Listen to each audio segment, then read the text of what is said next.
여러분, 요즘 혈당 관리나 다이어트를 위해서 여기 있는 이런 제품들 중에서 한 가지 정도는 다 드셔보셨죠? 전문가들의 추천 영상들도 많고 또 실제로 효과를 봤다는 후기도 많은데 여러분들도 모두 다 효과 보셨어요?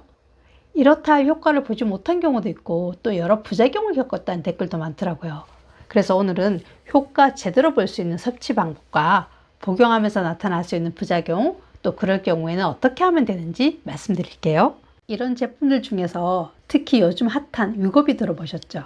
원래는 당뇨약으로 개발된 제품인데 일론 머스크나 킴 카다시안 같은 유명한 사람들이 사용하면서 비만 치료제로 더 많이 처방되고 있죠. 그런데 말이에요, 꼭 비싼 주사제 아니더라도 올리브 오일만 제대로 섭취를 하면은 비슷한 효과를 기대할 수 있다는 사실 아셨어요? 제가 실제로 사용하고 있는 연소혈당 측정기로 직접 실험을 해본 식후 혈당의 놀라운 결과를 보여드릴게요. 올리브 오일 별로 효과 없던데 하셨던 분들도 오늘 영상은 꼭 시청해 주세요. 올리브유가 식후 혈당 조절에 얼마나 도움이 되는지를 알아보는 실험은 두 가지로 진행해 봤습니다. 첫 번째는 샐러드하고 호밀빵 한 조각을 먹었을 때, 두 번째는 두부가 포함된 두부면을 먹었을 때. 이 두 가지 음식을 첫 번째는 음식만 먹었을 때, 두 번째는 올리브유 20ml를 마시고 20분 후에 음식을 먹었을 때, 세 번째는 올리브유 20ml를 음식과 같이 먹었을 때. 첫 번째 실험인 샐러드와 호밀빵 먹었을 때의 실험 결과 먼저 보겠습니다. 샐러드와 호밀빵을 먹었을 때 최고 혈당이 156까지 올라갔습니다. 두 번째, 올리브유 20ml를 마시고 20분 후에 호밀빵과 샐러드를 먹었을 때 최고 혈당이 164까지 올라갔네요. 세 번째는 올리브유 20ml를 샐러드에 섞어서 호밀빵과 같이 먹었을 때 최고 혈당이 129까지 밖에 안 올라갔네요. 세 경우를 한 그래프에 나타내 봤습니다. 식사 전에 올리브유를 먹는 것과 식사와 함께 올리브유를 먹었을 때 차이가 엄청나죠. 혈당의 변동폭도 같이 확인해 봤습니다. 두 번째 실험은 두부면을 이용한 실험이었습니다.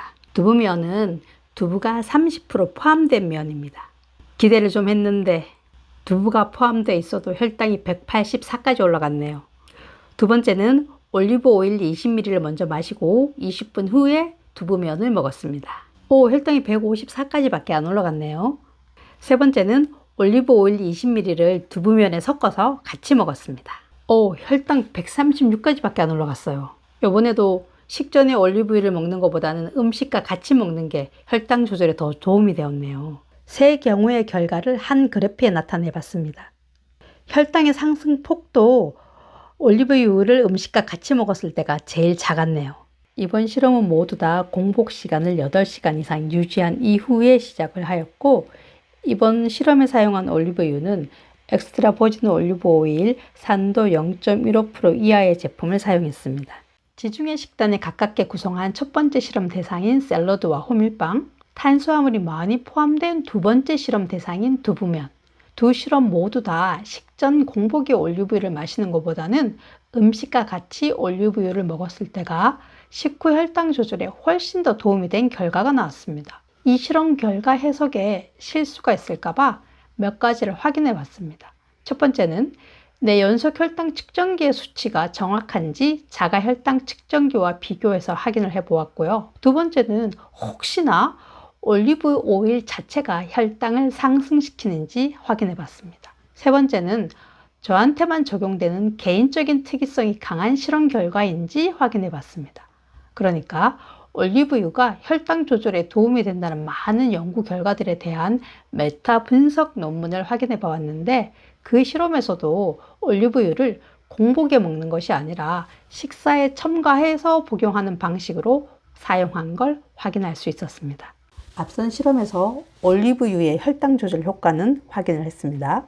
그런데 올리브유가 위고비와 무슨 상관이 있어서 올리브유가 위고비처럼 효과가 있을까라고 말하는 걸까요? 위고비 주사제 성분은 세마글루타이드인데 이 성분은 우리 몸에 있는 GLP-1 호르몬을 비슷하게 따라 만든 거거든요.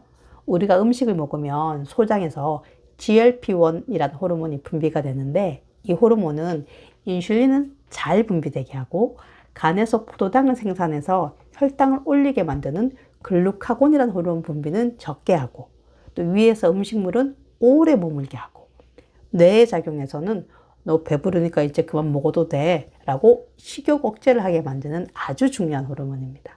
그런데 올리브유 속에 있는 올레산이라는 지방산이 이 GLP-1 분비를 촉진한다고 합니다. 그래서 올리브유의 혈당 조절과 식욕 억제 효과에 주목하게 된 거죠. 이런 올리브유 효과를 기대하면서 공복에 올리브유를 마시는 분들이 많이 계신데요. 겪을 수 있는 몇 가지 불편함이 있죠. 첫 번째는 소화와 관련해서 설사나 변비, 메스꺼움, 속쓰림 등이 있죠. 지방 소화는 소화 효소인 리파제와 담낭에 농축되어 있던 담즙이 나와서 같이 일을 해야 하는데 위장관 기능이 약해서 소화 효소가 충분히 나오지 않거나 담즙 분비가 원활하지 않는 경우에는 지방이 소화 흡수되기가 어렵습니다. 이런 분들은 처음 시작하는 양을 티스푼 하나 정도로 시작해서 점차적으로 양을 늘려가는 게 좋습니다. 그렇게 했는데도 불편함이 일주일 이상 지속된다면 올리브유 마시는 건 일단 중단하는 게 좋겠습니다. 다른 대안으로는 음식물과 같이 먹는 방법이 있겠죠. 앞선 저의 실험에서 식후 혈당 효과는 올리브유를 음식과 같이 먹었을 때 더 효과적이었잖아요. 두 번째 불편함은 드물긴 하지만 알러지 반응입니다. 두드러기, 심한 가려움, 입술이나 혀, 입안 같은 게 막 따갑거나 이런 경우에는 여러분들이 잘 알고 계시는 지르텍 같은 항히스타민제를 바로 복용을 하고 전문가에게 진료를 받는 게 좋겠습니다. 올리브유를 언제 먹는 것이 식후 혈당 조절에 가장 효과적인지 궁금해서 진행했던 실험 결과를 공유하면서 부작용에 대한 내용도 같이 알아봤습니다. 오늘 영상이 혈당 관리에 도움이 되었다면 구독과 좋아요 부탁드립니다.